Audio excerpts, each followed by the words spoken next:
Razveljavitev sodbe proti ljubljanskemu nadškofu Gregoriju Rožmanu bo očitno še nekaj časa burila duhove.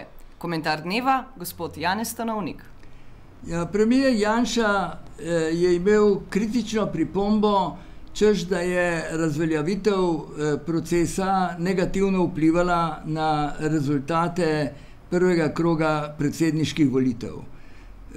Meni se s tem v zvezi postavlja nekaj vprašanj. Prvo vprašanje je, ali to pomeni, da je predsednik vlade proti razveljavitvi procesa in proti novemu sojenju škofu Rožmanu. Meni izgleda ta predpostavka manj verjetna. Bolj verjetno se mi zdi to, da se skuša skriti zlasti kandidatovo Peterletovo obnašanje oziroma njegov odnos do kolaboracije med drugo svetovno vojno. Najbolj verjetno mi pa izgleda, da je to pravzaprav svarilo Vrhovnemu sodišču. Kajti Vrhovnemu sodišču je bilo s tem rečeno, da ni bil niti čas, niti politična okoljnost prava. Zdaj, to pa ima pa po mojem mnenju dalekosežne posledice.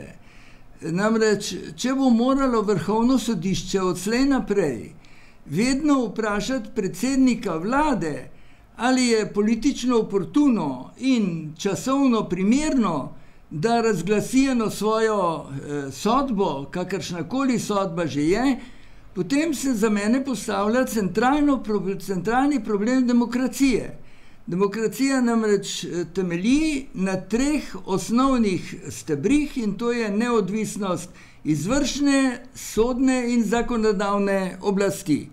Če bo morala sodna oblast od zdaj naprej zmeraj vprašati predsednika vlade, ali je zdaj ta prav čas, da nekaj razsodimo in nekaj javnosti povemo, potem po mojem mnenju se postavlja v vprašaj sam temelj slovenske demokracije.